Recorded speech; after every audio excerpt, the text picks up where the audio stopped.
处小巷里，红墙砖瓦洋溢欧洲风情，镶嵌在山林间有个秘密花园。Hello， 长大了哦。父母打造的大花园，总有许多朋友来做客。在钟雪玲的说服之下，周末敞开大门，成了咖啡屋。但我父亲就一直会很疑惑的说：“你在这边这么偏僻的地方，谁要来啊？”他就觉得我好像是在开玩笑的。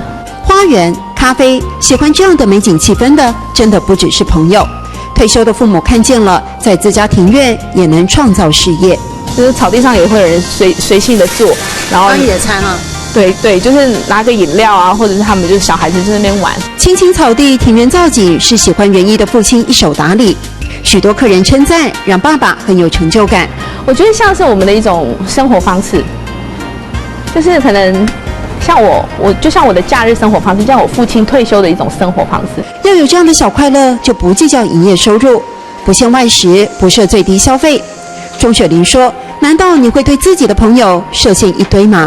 我觉得到了每一个地方，就会希望我到了这个地方可以真的是放松的，因为我们就是抱持着交朋友的心情来面对我们的每一个来客。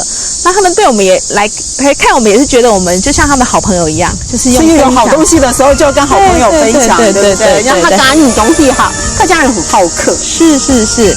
那弘扬泰嘎客家来了，弘扬泰嘎客家来了，欢迎大家常来。对。开始就以分享为出发点的森林咖啡屋，以自在随性，静候有缘人，把自己所喜欢的跟大家一起分享。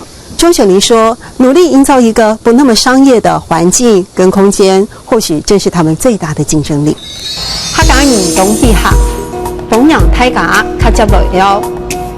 客家人东西客，弘扬泰嘎客家来了。